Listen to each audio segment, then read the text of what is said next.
In this lecture, I'll begin looking at Buddhist art, and we return to India.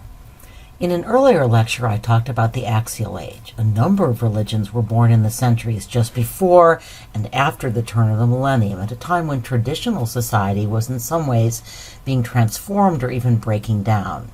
In northwest India, at the time of the Buddha's birth in the 6th century BCE, increasingly powerful kingdoms were accumulating wealth and power, and society was increasingly stratified along economic and caste lines.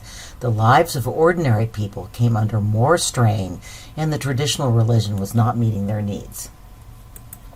One response among the traditional Hindu Brahmins was solitary asceticism. Men seeking spiritual enlightenment, escape from samsara, took up a life living as hermits alone in the woods.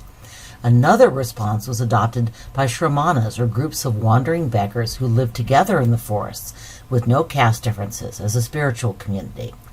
After leaving his comfortable life as a young prince, and after exploring solitary asceticism, self-denial, Siddhartha Gautama joined a Shramana group and transformed it by preaching a middle way that neither rejected nor embraced the desires of the body. What he preached was transcending suffering through wisdom, ethical conduct, including nonviolence, and the mindfulness that came from meditation, self-discipline, and good deeds. The sum of these teachings was Dharma, or the law, usually represented as a wheel. The Dharma Chakra, or circle of Dharma, is probably the best known symbol of Buddhism and shows up repeatedly in Buddhist iconography. The Dharma Chakra is also associated with one of the many mudra, or symbolic hand gestures, that is typical of Buddhist iconography. So here you see a Buddha statue illustrating the Dharma Chakra mudra associated with Buddha's first sermon, in which the Buddha outlined the Four Noble Truths and the Eightfold Path. And here are a few more famous mudras. The Enlightenment Witness Mudra shows Buddha pointing to the earth. This represents the moment of his enlightenment. Alas, we didn't have time for a longer version of the Buddha biography, so there are some good parts that we skipped. This is one of them. When the demon Mara attacked Siddhartha with armies of monsters, the demon asked the about-to-be Buddha, "Where are your witnesses?" Siddhartha reached out his right hand to touch the earth, and the earth itself roared, "I bear you witness." Mara disappeared, and at that moment Siddhartha became enlightened and a Buddha. The No Fear Mudra conveys protection and security and remains popular for Buddha images placed in the home. Where else have you seen this? It's on one of Shiva's 4 hands. Just as Christianity would receive a big boost from the conversion of Emperor Constantine, stay tuned, so Buddhism began to spread dramatically when the great Mauryan ruler King Ashoka converted to Buddhism after being filled with sorrow and horror and regret when he saw the death and suffering caused by one of his own military victories. He drew up a new legal code based on the Dharma and inscribed these laws on monolithic stone columns that he placed throughout his empire. This capital was placed at Sarnath, where the Buddha first preached about Dharma. Note that the lions stand on a Dharma Chakra, or wheel of the law. The 4 lions represent the 4 corners of the world, but they also, as is so often the case, represent Ashoka's own power and majesty. Ashoka founded a number of important monasteries, and one of the greatest was at Sanchi in central India. The monastery complex included a number of buildings, but the most famous is the Great Stupa. While the stupas were probably modeled on earlier South Asian burial mounds, they are not tombs, but reliquaries built to house bits of the Buddha's body collected after his cremation. When the Buddha died, his remains were first collected in 8 reliquaries, but Ashoka sent relics to thousands of stupas all around his kingdom, and these became important pilgrimage sites. The Buddha's ashes were thought to have spiritual power, so by visiting and worshiping these relics, Buddhists would themselves participate in the Buddha's enlightenment. So let's watch a short National Geographic introduction to this site. The circular building at the bottom center is, of course, the stupa, but this plan gives you a better sense of how the Great Stupa belonged to a larger complex, including other stupas and numerous monastery buildings. So this is a required College Board image, but the ECB image does not have these helpful labels. Note that the stupa does not have a Pantheon-style open dome. The dome is completely filled with earth and, of course, relics. The main body of the stupa, the dome or anda, represents the world mountain which rises through the center of the Buddhist universe. Note the similarity to Hindu temples. The yasti, which rises through the top of the anda, symbolizes the axis mundi, the point at the center of the universe that connects heaven and earth. Some traditions of Buddhism also hold that it represents the Bodhi tree under which the Buddha found enlightenment. The 3 stone discs on the yasti represent the 3 jewels of Buddhism: the Buddha himself, Siddhartha, the Dharma, that is the law, and the Sangha, or monastic community. The yasti is surrounded by a small fence called a harmika. In Buddhist tradition, fences are used to gate off sacred areas. Remember how exclusivity is one of the features of a sacred space? These multi-level fences accentuate the separateness of the sacred space from the regular worldly spaces and concerns. The part of the stupa surrounded by the harmika then is a square area that represents the domain of the gods. And finally, there are 4 gateways or toranas leading into the stupa. These are aligned with the cardinal directions, north, south, east, and west. Buddhists venerate the Buddha's remains through the ritual of circumnambulation, walking around the stupa in a clockwise direction following the path of the sun, and thereby creating harmony with the cosmos. This procession is also a communal act of worship. It's interesting to compare this with the spiritual journey of the early Christian pilgrims. The movement was linear. One walked from narthex to apse, terms you'll encounter later, marking the movement from sin to salvation. By contrast, the Buddhist journey was circular, symbolizing the cycle of regeneration, as well as a Buddhist belief that a circle represents perfection. But Christian pilgrimage churches also contained relics and built ambulatories so the pilgrims could gain easy access to those relics. Stay tuned.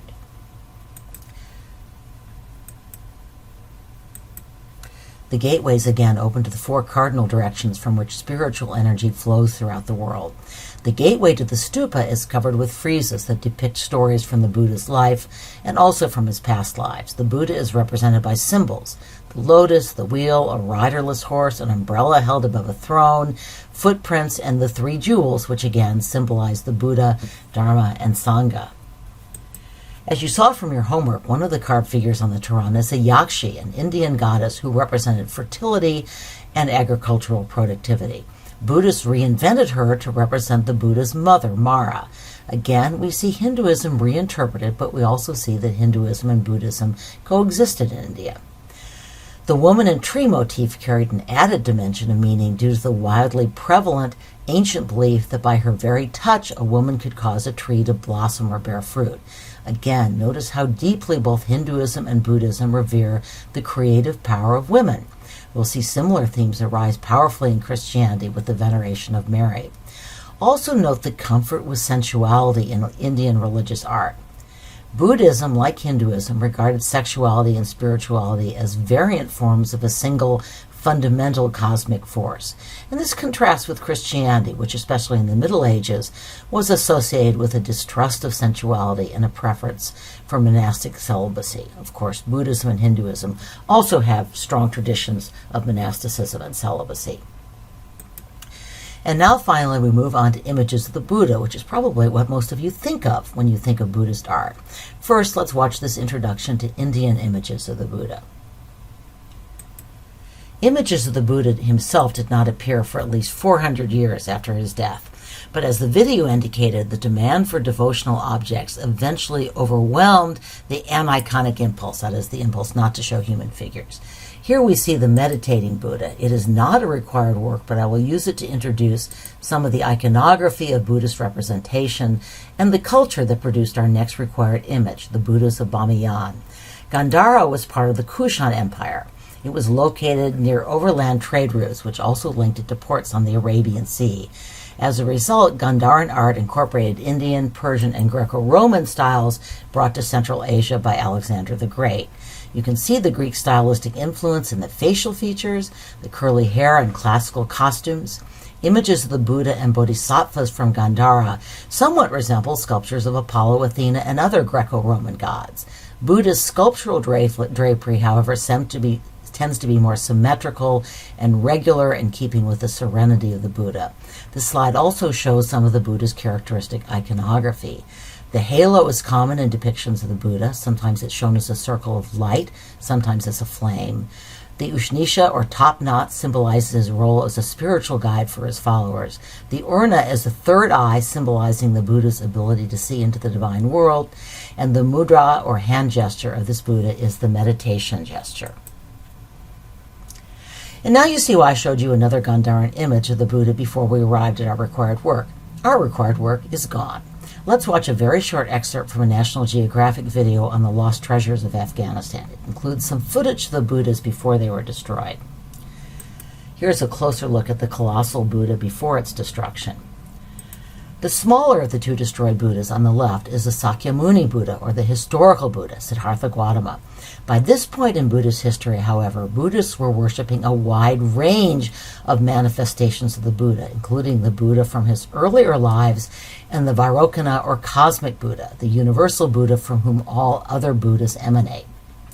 We will see another image of the Vairocana Buddha when we move east to China in our next class. The Vairocana Buddha is your required work, by the way. The main bodies were hewn directly from the sandstone cliffs, but details were modeled in mud mixed with straw and then coated with stucco. This coating, practically all of which wore away long ago, was painted to enhance the expression of the faces, hands, and folds of the robe. The statues had a troubled history even before the Taliban came along. Genghis Khan largely destroyed Bamiyan in 1221, but he spared the statues. A Persian emperor tried to blast them with cannon in the 1800s, and the face was taken off by an Afghan king during rebellion. As this history suggests, motives for the attacks have been twofold. On the one hand, Islam rejects images, and this is now an entirely Muslim region. But the Buddhas also came to represent the beauty, wealth, and political power of the Bamiyan Valley. Rulers attacking the valley attacked its most iconic images as well. You've seen this map before in my first lecture, and in my last lecture you learned that Hinduism spread as far east and west as the Khmer Empire. Buddhism as well. In my final lectures on Buddhism, I will talk about its spread east into China, Tibet, and Japan. To finish up today, however, let's head even further south and east to Indonesia and the spectacular temple of Borobudur. Southeast Asia, together with Sri Lanka and Tibet, is today the most Buddhist region in the world. The huge island nation circled in green is Indonesia, but it today is a majority Muslim country. Borobudur is located on the island of Java, shown here. Java was another place where cultures came together. Most of the Javanese were devotees of the Hindu god Shiva, but they were also Buddhists. Like the Khmer, they deified their kings, identifying them as bodhisattvas, or divine beings who chose not to enter nirvana, but instead to stay behind and assist people on their path to enlightenment. I'll talk more about bodhisattvas in my final Buddhism lecture. One opportunity for spiritual growth was to support the king in construction of temples. In this way, the citizenry could gain religious merit, and one suspects political favor as well. Meanwhile, the kings demonstrated their piety and gained favor with the gods by erecting these monuments. The rulers of central Java, Sailendra Buddhist dynasty, pursued the concept of the god king on a grand scale. During their rule, they constructed many religious monuments, and the most famous is Borobudur, consisting of 1.3 million stone blocks. It was carved and constructed by 50,000 Javanese workers over 50 years. It's 115 feet tall and sits atop a 403-foot square, so it is still the largest Buddhist stupa in the world. And to augment this grandeur, the monument is set upon a small plateau that rises 40 feet above the plain, still another sacred mountain. This aerial view is one of the 3 required images of Borobudur. Let's introduce ourselves to this site with another UNESCO video. Hindu temples were meant to house the gods. Borobudur, by contrast, was not just a shrine of the gods, but far more, it was an architectural representation of Buddhist philosophy. This diagram illustrates the worldview mapped in the temple, and you just heard this described in the video. Borobudur, like Angkor Wat, represents Mount Meru, the center of the Buddhist and Hindu universes. Borobudur is the ultimate mandala. It is a diagram of the Buddhist cosmos and existence made out of stone.